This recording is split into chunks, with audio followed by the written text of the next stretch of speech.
수요예배 오신 모든 성도님들을 환영하고 축복합니다. 오늘 읽은 말씀 사도행전 이제 마지막 부분, 마지막 부분인데 이제 로마에 이제 도착해서 로마에서 바울의 이제 삶이 여기서 마무리되는 듯한 느낌을 받지만 이후에도 또 다른 여정이 바울에게는 기다리고 있습니다. 성경에는 나와 있지 않지만 서신서들을 보면 여러 지역을 다시 한번 더 이제 움직인 것을 볼 수 있는데 그 부분은 이 말씀을 나누고 이제 마지막 부분에 다시 한번 얘기를 하기로 하고, 오늘 말씀을 보면 석 달 후에 이렇게 나옵니다. 석 달 후에 이 시기에 이제 겨울철에 이제 그들이 이제 멜리데 섬에 도착하게 되고 겨울 초입 시기였죠. 그래서 그 멜리데 섬에서 이제 석 달을 보내게 되는데, 겨울철이라는 시기는 사실 배가 운행을 할 수 없는 시기였습니다. 그래서 석 달이라는 시간이 그냥 지내는 시간이 아니라 배가 뜰 때까지 기다리는 시간, 그러니까 12월, 1월, 2월 우리 겨울철로 하면 이제 그 정도의 이제 시간을 보내는 그런 부분들이 이 시기에 있었고, 그 시간 동안에 276명이 계속해서 이 멜리데 섬에서 3년 동안 석 달 동안 같이 지내면서 그들이 무언가를 계속 했겠죠. 거기서 하나님이 주시는 마음으로 무언가 지내는 바울의 일행도 있었을 것이고, 그냥 죄수의 몸으로 지내는 그런 사람도 있었을 텐데, 아무튼 중요한 건 하나님의 말씀대로 이 모든 죄수들이 로마에까지 가리라, 이 말씀처럼 그대로 이루어지고 그것이 실천되고 있다는 것. 결국 이제 석 달 후에 그 섬에서 겨울을 난 알렉산드리아 배를 타고 이제 다른 배를 타고 떠납니다. 그곳에 겨울을 머물고 이제 떠나는 배가 있는데, 그 배가 알렉산드리아 배인데, 이 배를 타고 이제 떠나게 되는데, 그 배의 머리 장식은 디오스구로라 이렇게 되어 있습니다. 디오스구로는 여기 밑에 이제 각 주에 보시면 제우스의 쌍둥이 아들이다 이렇게 나와 있습니다. 이 시기에 로마의 많은 이제 신들을 섬기며 나아가는데, 그 중에 이 제우스의 아들의 신은 어떠한 신앙을 줬냐면 뱃사람들에게 행운을 주는 그런 신의 역할을 했습니다. 그래서 그 거북선 같은 데 보면 머리에 용머리가 이렇게 있죠. 그런 것처럼 이 배에도 그런 어떤 행운을 가져다주는, 뱃사람들에게 안전을 가져다주는 그런 신으로 이 디오스구로를 딱 그 위에 두고, 그게 어떤 형상인지 정확하진 않지만 이제 그 제우스 신의 두 아들의 형상이겠죠. 그 형상으로 이제 뱃머리에 두고 그렇게 되어 있는 부분을 출발하게 됩니다. 이런 출발로부터 보면 이 배가 또 다른 어려움에 처하진 않을까, 이제 그런 생각을 갖게 되죠. 왜냐하면 거기에 제우스의 신이 앞에 머리에 딱 있기 때문에, 제우스의 아들의 신이 그런 부분들을 갖고 이제 보게 되는데, 이 누가가 이 저술할 때의 그 특징을 보면, 누가는 지역을 거의 이제 예외 없이 거의 기록을 많이 하는 편입니다. 그래서 1차, 2차, 3차 전도여행을 보면 별일을 하지 않았는데도 그곳을 지나왔다는 것을 아주 자세하게 기록하고 있죠. 오늘 본문의 로마로 가는 길도 자세하게 기록하고 있습니다. 지도를 한번 보시면 여기 이제 멜리데 섬에서 왼쪽 아래쪽에 있죠. 멜리데 섬에서 어디로 갑니까? 수라구사에 대고 사흘을 보냅니다. 사흘.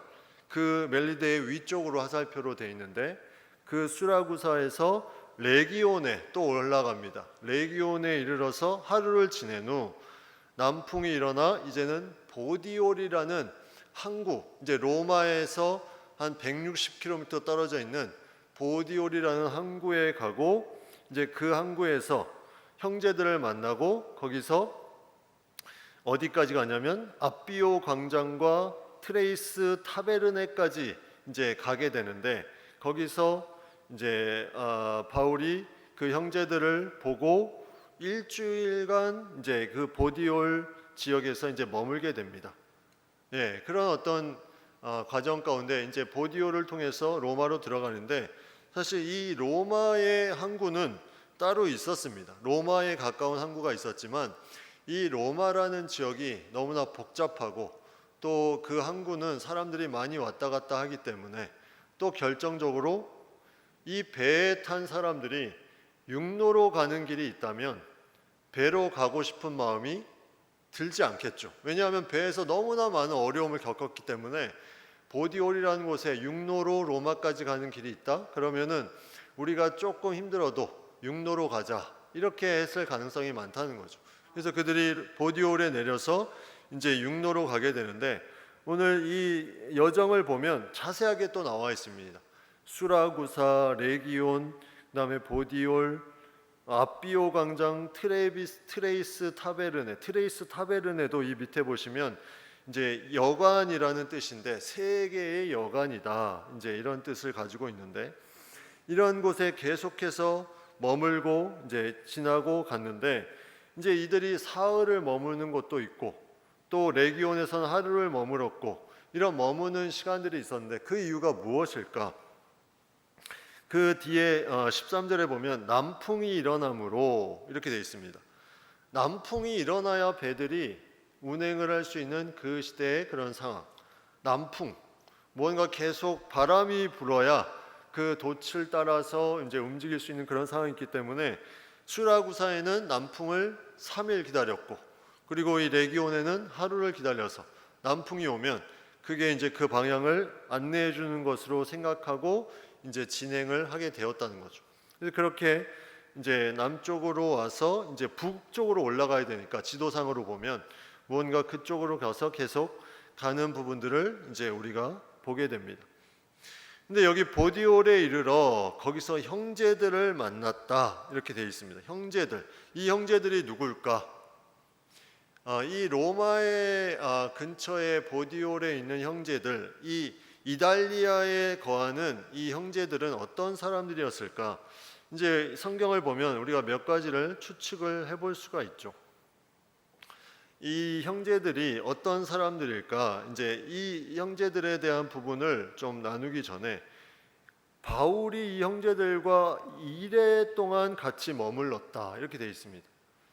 이제 바울이라는 존재가 그 276명 중에 한 명이었는데, 바울은 약간 특별 대접을 받는 듯한 그런 느낌이 들죠. 다른 사람들이 어떻게 지내는지 성경은 기록되어 있지 않지만 일주일 동안 형제들과 함께 머물게 했다. 이 일반 제수들로서는 할 수 없는, 뭐 미결수라서 그럴 수도 있지만, 바울이 그 전에 배에서부터 사람들에게 신뢰를 쌓고 무언가 그가 다른 사람이 가지지 못하는 그런 영적 권세, 권위로 그의 배에서 하나님이 너희 모든 사람 아무도 상함이 없을 것이다, 이런 어떤 말을 하면서, 저 바울이라는 사람은 참 이상하고도 신비한 존재이다, 뭔가 남다른 무슨 권세가 있는 존재이다, 이런 걸 느꼈겠죠. 이 당시에도 다른 사람들이 좀 이상하게 봤을 수도 있어요. 아니, 저 바울은 뭐길래 일주일 동안 아는 형제들과 같이 보낼 수 있을까? 이런 인물을 우리가 생각해 보면 요셉이라는 인물을 생각해 볼 수 있죠. 요셉, 창세기에 나오는 요셉. 요셉은 감옥까지 가게 됩니다. 모함을 받아서 감옥에 가게 되는데, 그 감옥에서 행했던 모든 것이 무엇이냐면 제수를 다 맡게 됩니다. 간수가 그를 하나님께서 함께 하시고 형통케 하심을 보고 제수를 맡게 하고 또 재반 사물을 다 맡게 합니다. 그리고 나서 중요한 말씀이 창세기 39장 23절에 나오는데, 간수장은 그의 손에 맡긴 것을 무엇이든지 살펴보지 아니하였으니 이는 여호와께서 요셉과 함께 하심이라. 여호와께서 그를 범사에 형통하게 하셨더라. 바울에게 이러한 부분이 있지 않았을까? 바울에게는 무언가 하나님이 주시는 이 함께 하심, 형통함이 있기 때문에 이 군인들이 바울에 대해서 그렇게 크게 염려하지 않고 다 맡깁니다. 그냥 본인이 자유할 수 있도록.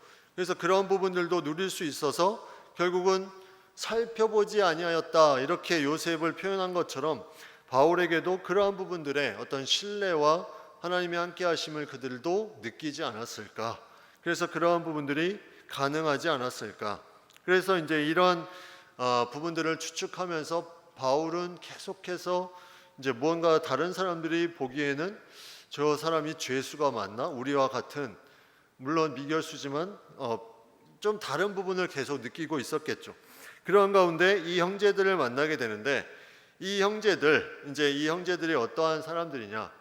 이 요세푸스라는 역사가에 의하면 이 보디올에는 BC 4세기부터 유대인들이 많이 거주하였고 그 거주함을 통해서 그 후에 로마 지역에 이제 회당들도 생기고 뭐 이런 기록들이 있었다고 하는데, 유대인들이 그곳에 거하면서 지내는 그 가장 중요한 하나의 사건이 있었는데, 그 사건이 뭐였냐면 BC 62년에 그 폼페이우스 장군, 로마의 장군이 유대인들을 포로로 로마로 잡아갑니다.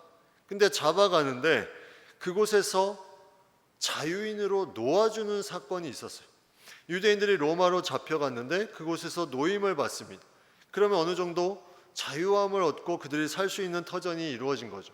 그런데 그 후에 우리 사도행전 18장에도 나오는데 AD 49년경에 유대인이 폭동을 일으켜서 글라우디오 로마 황제가 그 로마에 있는 유대인들을 다 몰아냅니다.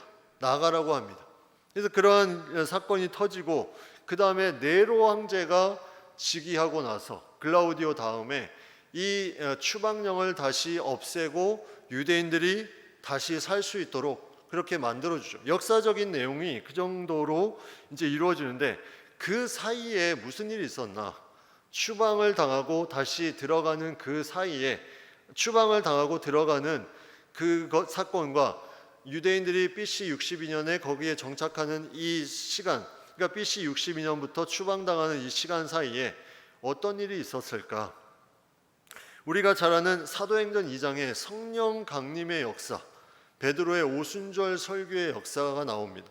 그때 어떠한 사람들이 그곳에 모였는지 성경은 자세하게 보여주고 있는데, 그 보여주는 말씀이 사도행전 2장 9절 10절에 나오는데, 바데인, 메데인, 엘라민, 메소포타미아, 유대, 갑바도기아, 본도, 아시아, 부르기아, 밤빌리아, 애굽, 구레네에 가까운 리비아, 또 여러 지방에 사는 사람들과 로마로부터 온 나그네, 이렇게 되어 있습니다.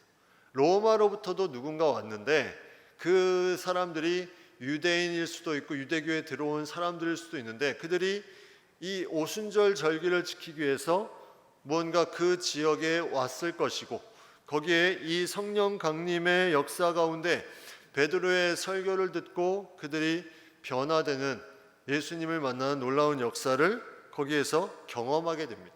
이것으로 인해서 로마에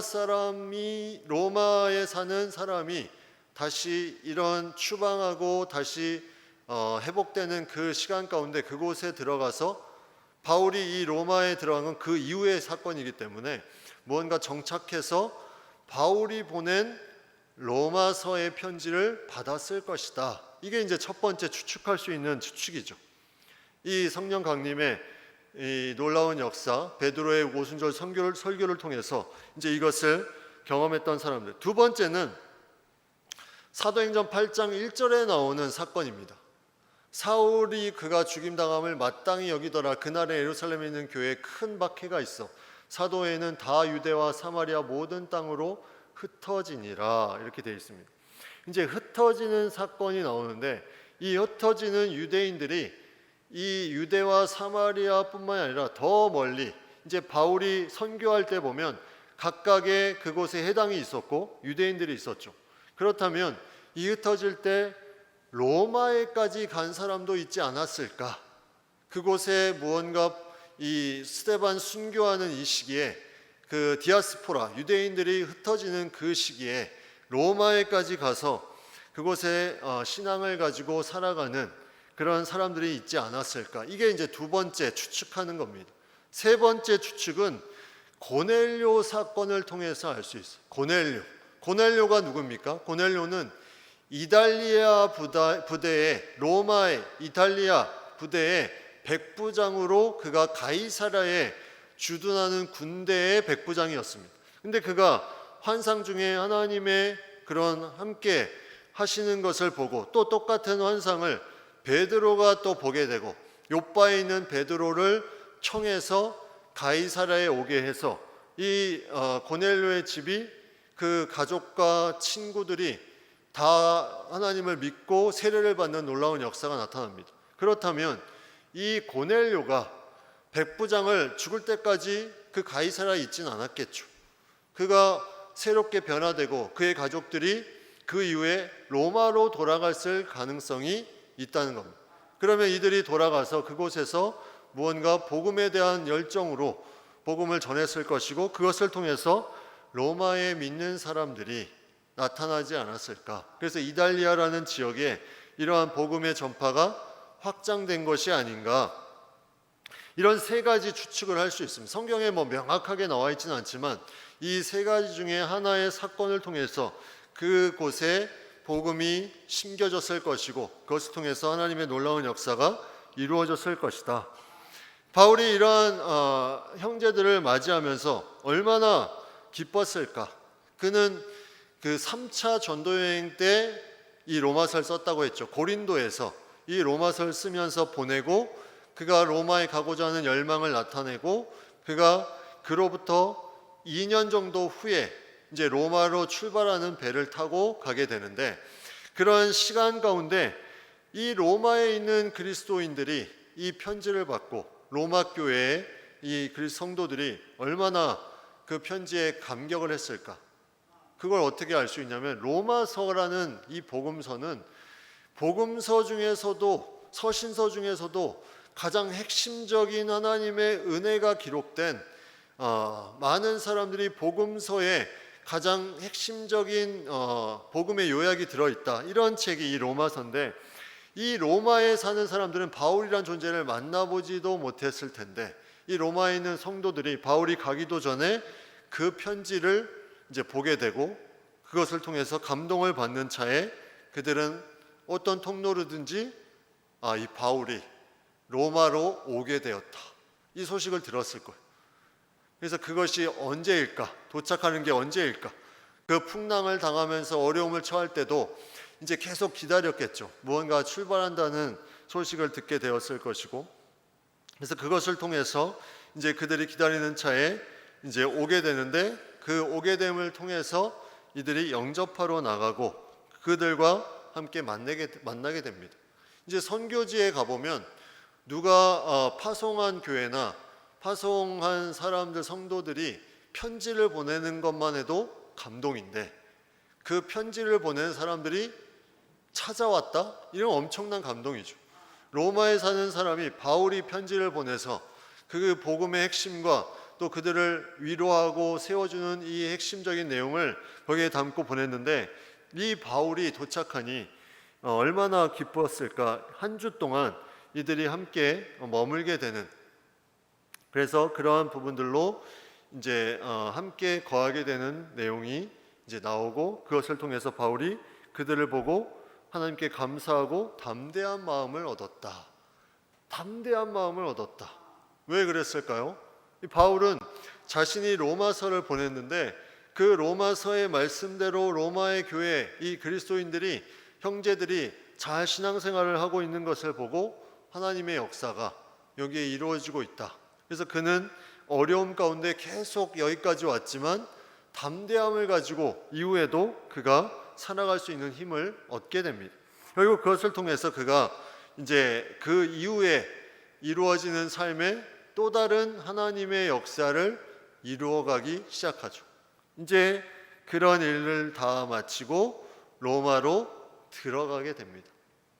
그 어려운 시간들을 계속 거치면서 로마에까지 들어왔는데 사실 로마에 들어오는 것 이제 다 끝났다. 이제 이 사도행전을 보는 독자들은 그렇게 생각할 수 있죠. 로마에 들어왔으니 다 끝났다. 근데 바울은 사실 3차 전도여행부터 그의 목적지는 로마였습니다. 로마.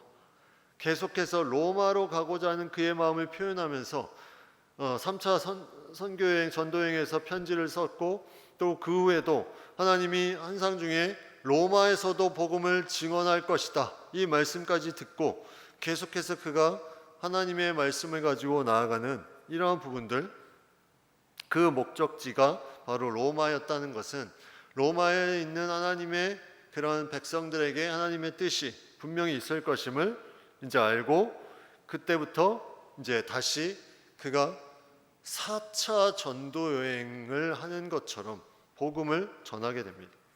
로마에서 4차 전도 여행, 그러니까 이 로마로 가는 여정이 있었지만 그 로마에 가서 이 복음을 전합니다. 근데 재미있는 것은 그 전에 1차, 2차, 3차 때는 얼마나 힘들었습니까?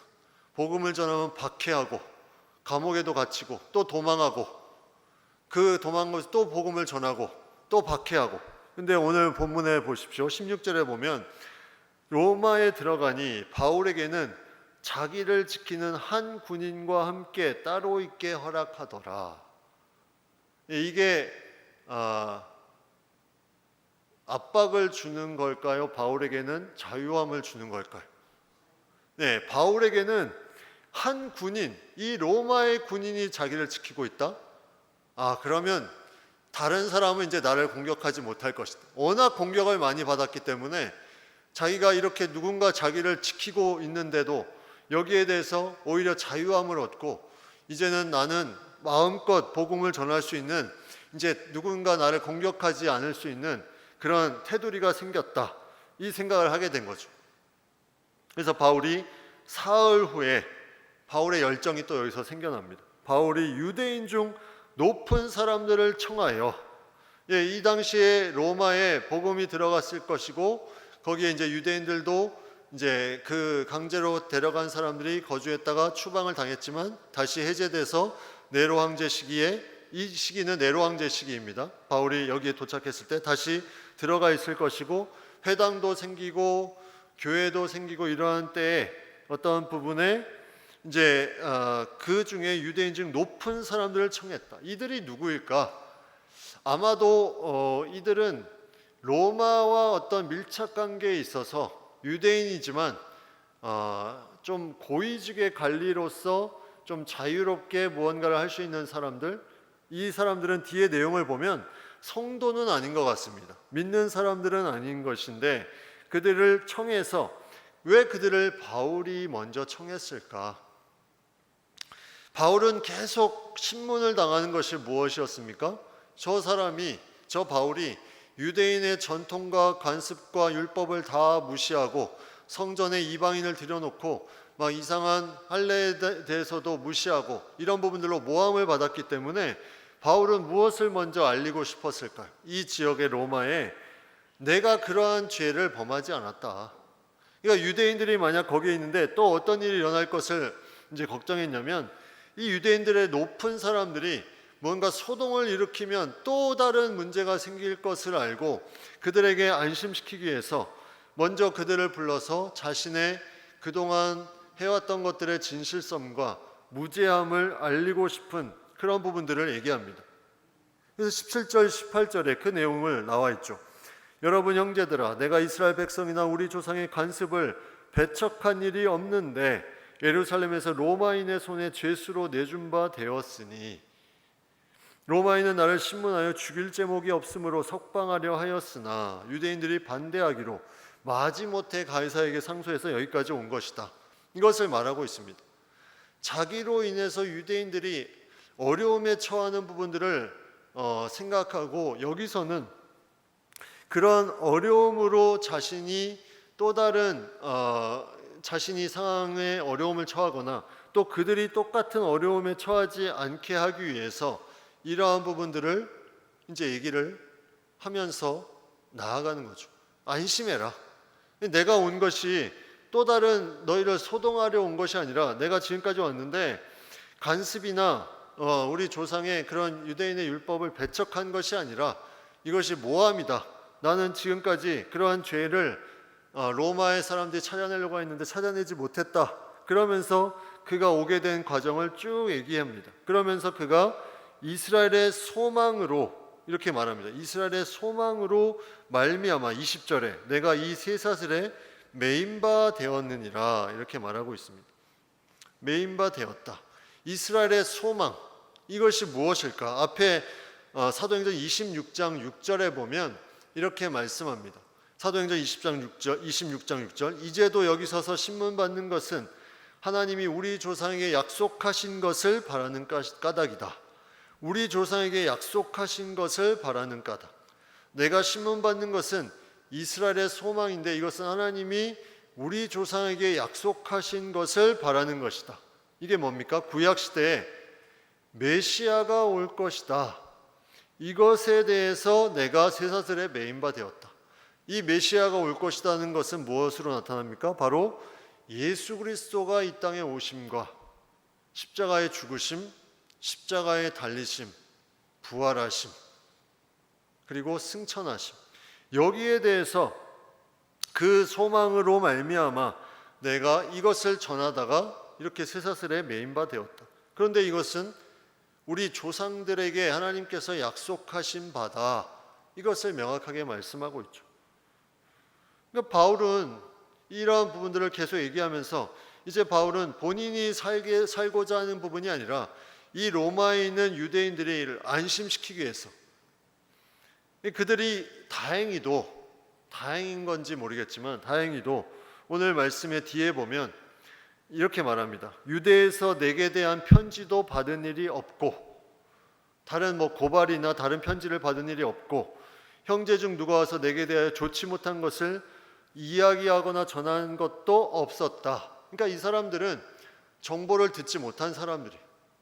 바울이 무언가 이 정보를 듣지 못한 것으로 인해서는 장점이 될 수 있는데 무엇을 알고 있었냐면 22절에 보면 너의 사상이 어떠한가 듣고자 한다. 왜냐하면 이 파에 대하여는 바울이 믿는 이것을 파라고 그들이 말합니다.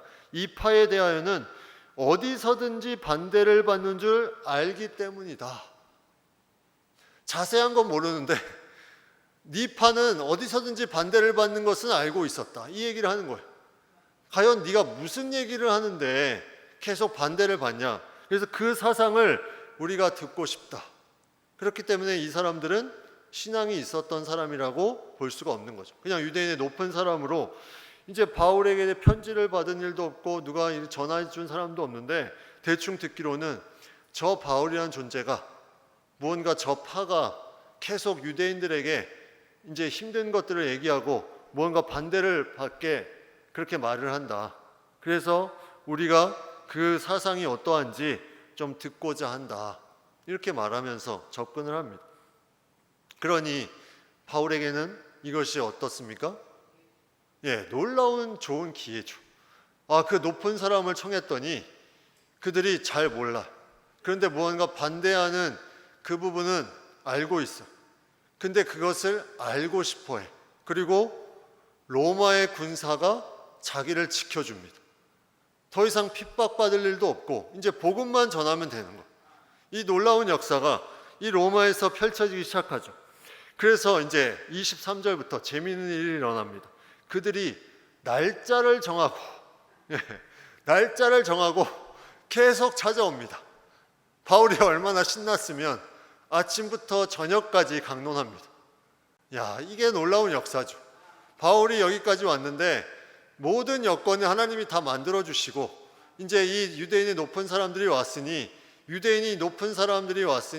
그가 거느리는 사람들, 함께하는 사람들도 계속 오겠죠. 아침부터 저녁까지 바울을 지켜주는 병사와 함께. 이게 얼마나 놀라운 역사입니까? 하나님께서 이것을 위해서 네가 로마에 가서도 증언할 것이다. 이 약속의 말씀이 이루어지는 것이 이 마지막 장에 이루어지는데 이것이 명확하게 이루어지는 것을 우리가 볼 수 있다는 거죠.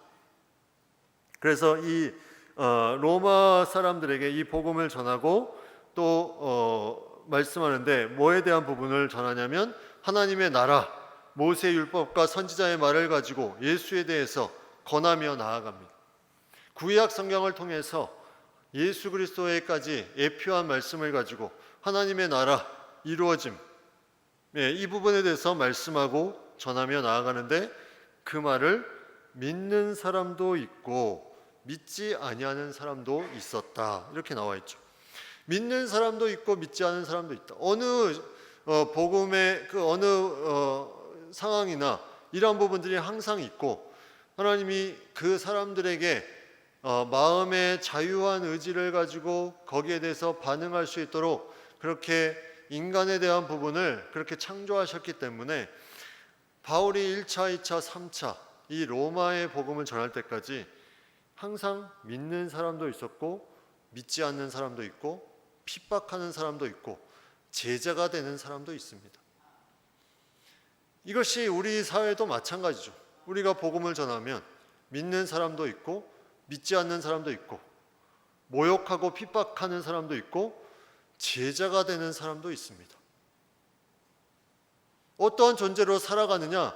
하나님이 로봇처럼 조작시키지 않는다는 거예요. 그 안에 다 인간의 어떤 반응과 인간의 모습 가운데 그것을 이루어가는 것. 그래서 그것이 서로 맞지 아니하여 흩어진다 이렇게 되어 있습니다. 세상과 믿는 사람들과 믿지 않는 사람들과 맞지 아니하여 흩어질 때에 이제 이렇게 나오죠. 이 흩어지는 역사가 이제 나타나는데, 이것은 세상과의 믿는 사람들의 거룩함의 구별됨, 이런 부분들이 하나 될 수 없음을 여기에 또한 표현한 그런 중요한 부분임을 우리가 알 수 있습니다. 그들이 서로 맞지 아니하여 흩어질 때 뭔가 맞아야 이게 이제 함께 같이 하면서 서로 얘기를 할 수 있는데, 무언가 믿는 사람도 있고 믿지 아니하는 사람도 있어서 서로 간에 이제 무슨 얘기가 오고 갔겠죠. 그러니까 흩어질 수밖에 없고 이러한 상황이 나타나는데, 그 뒤에 말씀에 보면 이제 이사야 말씀을 통해서 이러한 일들이 나타나는 것에 하나님이 예표하신 구약의 말씀을 가지고 이것을 증언하며 나아갑니다. 그 부분부터 우리가 같이 좀 다음 주에 같이 보면서 바울의 이 4차 전도여행이라고 하는 로마 전도여행 이후에 5차 전도여행, 이 5차 전도여행은 사도행전에 없기 때문에 서신서에서 그 말씀들을 뽑아야 됩니다. 서신서에 그 5차 전도여행의 흔적들이 나타나 있어요. 그것을 가지고 어떠한 삶을 살았는지 다음 주에 같이 나누기로 하고, 오늘은 이 복음의 말씀을 가지고 나아갔던 이 바울의 놀라운 역사 가운데 하나님께서 함께 하심, 로마에 가서 하나님이 놀랍게 유대인들의 그런 부분들에 전하게 하시는 사건들, 여기에 하나님의 약속이 이루어짐을 우리가 보며 나아갈 수 있었다는 것, 여기에 우리가 약속의 확실성을 깨닫고 우리도 또한 그 복음의 말씀을 가지고 나아갈 수 있는 우리 모두가 되기를 간절히 바랍니다.